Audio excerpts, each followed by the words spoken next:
ए mobile mobile ए mobile उगाच वातावरण चांगलं. प्रवीण प्रवीण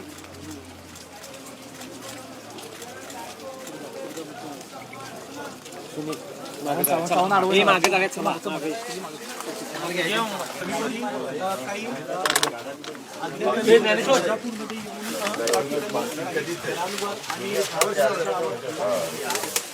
येत होता मागे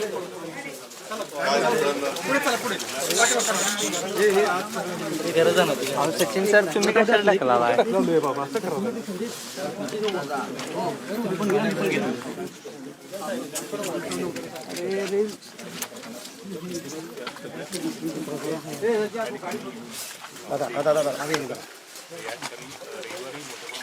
मागे राहा आज जाऊ नका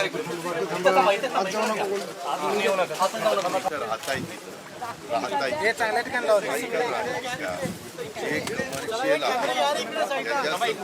ते कुणाचं आहे हे एक्स आहे वायचं आहे झेडचं आहे हा काही विचार तिथं केलेला नाहीये.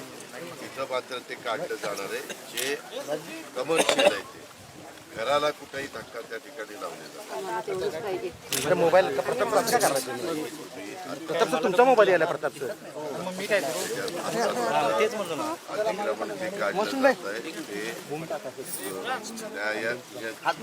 न्यायप्रविष्ट बाब आहे आणि विचार विनिमय करूनच हे केलं जातं. माझं एवढंच म्हणणं आहे की ह्या महाराष्ट्रात राहण्याचा सगळ्यांना अधिकार आहे, त्याच्याबद्दल दुमत नाही. फक्त राहताना सगळ्या समाजाने सगळ्या जाती धर्मांनी नियमाप्रमाणे कायद्याचं पालन करून सगळ्यांनी राहावं एवढीच त्याच्यामध्ये गोष्ट आहे. तुम्हाला ऐका ना, तुम्हाला वाऱ्यावर कुणाला सोडलं जाणार नाही. आता पहिल्यांदा इथं जे काही नुकसान झालंय तिथं काढलंय ते अतिक्रमण काढलंय. इथं निष्पाप लोकांचे मोटरसायकली जाळल्या किंवा फोडल्या त्याच्या पंचनामे झाले नाहीत का?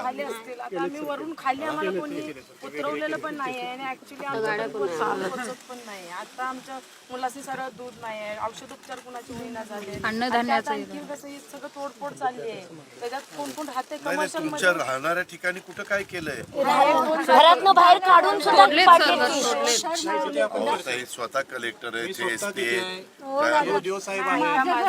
सगळी राहती नाही पण कमर्शियल मध्ये का राहता जर तोडलेला असेल तर त्याच्या संदर्भातली आम्ही जी काही मदत करायची नीट ऐका. राहतं तोडलेला असेल तर राहतं घर मी राहत होते तिथं, मी दवाखान्यात गेले असताना माझं राहतं घर तुम्हाला कमर्शियल मध्ये तुमचं काय नाव आहे? मध्ये राहत होता.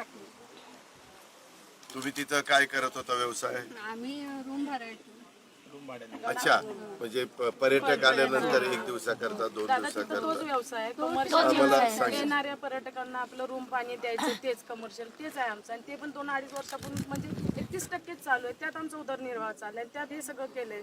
त्याच्यात तुम्ही त्याच्यात तुमच्या ताई काय चाललंय तिथं? जिन्याच्या वरती आमचं छोटस छप्पर होतं माझं, ते तोडलं ह्याने. त्याच्यावर आम्ही हे बाबाच्या जीवावर सरबतचा धंदा करून जगत होतो. राहायला कुठं होता? तिथंच राहतो. नाही ठेवलेलं सगळं तोडून टाकलं. ते आता गळावर तुम्ही आले असते का ना? पहिल्यांदा इथलं तर इथं तर त्यांचा कुणाचा काही संबंध नव्हता. आम्ही नियमाप्रमाणे ताई नियमाप्रमाणे मदत केली जाईल, कायद्याप्रमाणे नियमाप्रमाणे जे असेल आम्हाला मदत म्हणजे आता फक्त अशी पाहिजे की आम्ही राहती घरात आमची कायम करावी. ताई आता ही मॅटर आहे कोर्टात, राहत्या घराच्या ऐका ना, राहत्या घराच्या संदर्भात कोर्टाच्या संदर्भात आहे. तिथं आम्ही कुठे काही करत नाही. कलेक्टर साहेबांनी आम्हाला असं बोललंय की 30 सप्टेंबर पर्यंत तुम्ही राहती घर सुद्धा रिकामी करा. नाही सांगितलंय सरांनी. आमची माणसं आम्हाला म्हणतात की 30 सप्टेंबर पर्यंत राहती घर तुम्ही रिकामी करा, नाही तर येऊन तोडली जातील. आणि त्याच्यात अतिक्रमण अशी घोषित केलेली आहेत. आम्ही पूर्वी पण राहायला तिथंच होतो. कमी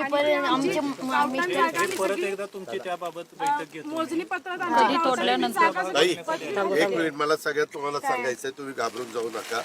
आता पहिल्यांदा इथं जे काही नुकसान झालं ह्या वाडीमध्ये इथलं पहिल्यांदा आम्ही सगळं नीट आणि कसं झालंय दादा वरतीपर्यंत कोण पोहोचू शकत नाही. परवा खासदार आलेले कोण आलेले वरतीपर्यंत कोण येत. आता आम्ही आलोय आम्हाला प्रशासनानं सुद्धा हे केलं पण चालत आलोय आम्ही. आम्ही चालत आलोय तुमच्यासाठी चालत आलोय. 3 किलोमीटर आहे विशाल गडन 5 किलोमीटर कशी काय चालेल? तेच दादा वरून आम्ही चालत पावसात तुमच्यासाठी आलो कारण वाद ना मी ऐकून घेतलं ना. मी आता सांगतो ना अधिकाऱ्यांच्या देखत की बाबा तुमच्यावर अन्याय होणार नाही. दादा फक्त एवढी अपेक्षा आहे तुम्ही एक केस व्यवस्थित बघा. होय होय होय बसतोय का ना आम्हाला तिथं राहायची परवानगी मिळवते.